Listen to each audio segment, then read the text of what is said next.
Hey, welcome to Comic Book News. I'm on the road in sunny San Jose, and today I'm going to take a look at a Batman number 75, part 1 of City of Bane by Tom King and Company. So let's take a look. Okay, here we are, the $1 Million Comics cam in mobile mode. We're going to check out Batman number 75, City of Bane. Now, this has been coming for a long time. In fact, this has been building for 75 issues in Batman. Now, I haven't been following Batman since the beginning of the King run, but I've been caught up for the past year or so, and this has been building very hard, and this is all sort of tied in with DC's Year of the Villain sort of mega event, wherein Lex Luthor has sort of gone out of his way to empower a bunch of villains through the DC universe to sort of like win the game. And in this one, Bane has, in previous issues, Bane had completely controlled the Gotham City underworld while remaining locked up in Arkham Asylum. And this caused Batman to sort of like go a little bit nutty going after him. And he was captured by his dad, the Flashpoint Batman, who's working for Bane. And all of it's sort of coming together here. And this is the first issue of a new story arc where basically the villains of Gotham City have now taken over as the police force. And, they've seen, here we see the Joker and the Riddler working like cops, investigating the murder of Dr. Double X, kind of a classic DC villain that we really haven't seen much of for a long time. At least I haven't. It's an interesting concept. You know, this is a more fully fleshed out kind of comic booky comic than King has written in many months. A lot of the Batman stuff. Here we see Hugo Strange, very underused Batman villain in my opinion, serving as the police commissioner, right? And he sets up his bat signal to bring in their Batman, which is Thomas Wayne, the sort of father of Batman from an alternate universe. Confused yet? A little bit, but I kind of like this idea of a more ruthless Batman that thinks he's the true Batman and sort of wants to displace this weakling son of his, Bruce Wayne. And meanwhile, Bruce is lost, having been abandoned at the Lazarus Pit, when he, in the previous issue, prevented his mother from being resurrected by Thomas Wayne. In this issue, we see Wayne, he's got his own butler, and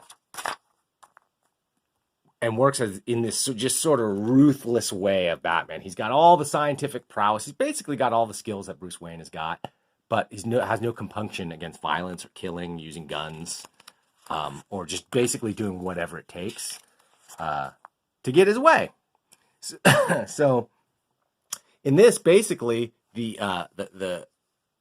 cops have figured out that Two-Face is the guy that killed Dr. Double X by using, basically Flashpoint Batman figured that out.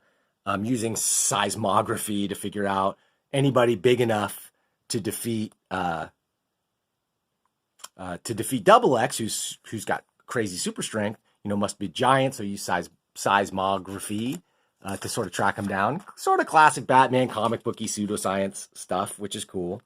But then what we get to see Flashpoint Batman sort of attack, and he's kind of outclassed by these giant superpowered guys, but he's got an ace up his sleeve in that he's got his own Robin, the superpowered Gotham girl. She's got laser eyes and super strength and, is really, and is ruthless and is willing to do whatever Batman wants. She's also kind of a chatterbox, so we see more dialogue in this issue than we've seen out of Tom King in a while now. The book itself is somewhat oversized. It's $4.99.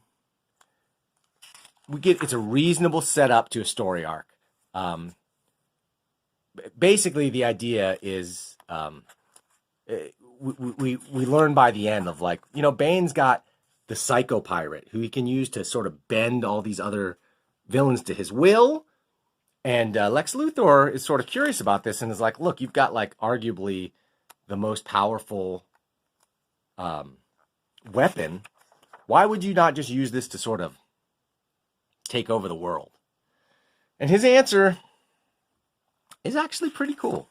Something I never really thought about. It's that basically, you know, the world needs the Justice League and Batman because, you know, there's all these cosmic events that happen all the time. Who's going to save the world when Apocalypse invades or whatever? And the idea is that he doesn't need the world. He just needs Batman's world. He just needs Gotham City because nobody's ever taken that from Batman before. And if he can do that, he can establish, you know, basically that Bane is the one. And that you can doubt anything, but you can't doubt Bane. That was City of Bane, Part 1. Tom King writer, Tony S. Daniels, Mitch Gerards. Mitch Gerards was King's collaborator on Mr. Miracle, which I enjoyed. So art-wise, I very much enjoyed this book. Story-wise, I think it's a good setup for a story arc. It's not a #1 issue, but it's #1 of a story arc. So I'm going to give it points for making me want to read the rest of the story arc. I was almost ready to give up on Batman, but this one has got me in. I'm going to finish out the King run, and I'll definitely be checking out his work on Batman Catwoman when it comes out to see, you know, what kind of surprises he's got for us. I think King is a great writer, but again, as I mentioned in my Batman Unlimited review last time, I feel like this main Batman book should be more approachable to an average comics reader. I think this story arc for the first time in close to a year is that, because, you know, a fan can come in and they know these villains, and even if they haven't been following the long convoluted storyline, they at least get the setup of Bane taking over the city and running everything. So it's readable. I'm going to give it a solid 7.1. Yeah, 7.1. That means that I liked it. I enjoyed it. I want to read what's next. Nothing blew me away. But it also didn't turn me away.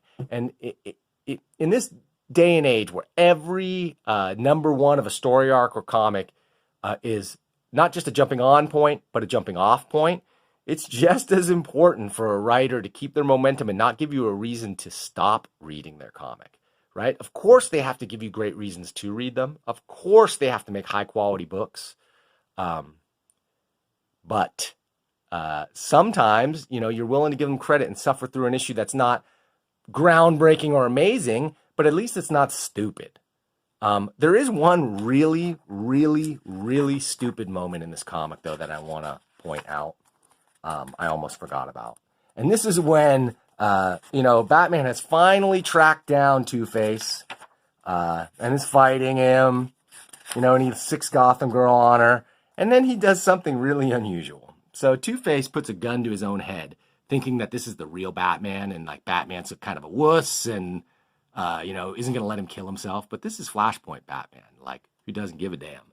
But what he does is so weird. He pulls out one of his Batman throwing stars, and he throws it into Two-Face's eye. Now, how this stopped him from pulling a trigger and shooting himself in the head, I'm not sure.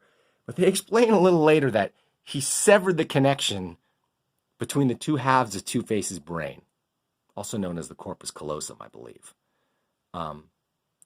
This is incredibly stupid because sure, you could do that with surgery, but to do it with a bat throwing star is a little beyond ridiculous.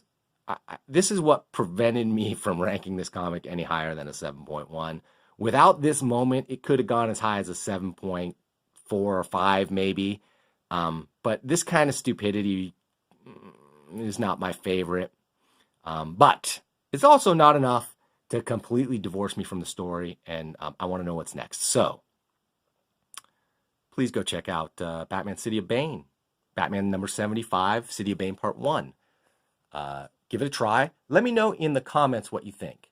And first of all, thank you for watching this video. I would like to urge everyone, if you haven't subscribed already, please click that subscribe button. Click that like. If you want notifications of new videos, click that little bell thingy. And we will see you next time. Thank you for watching.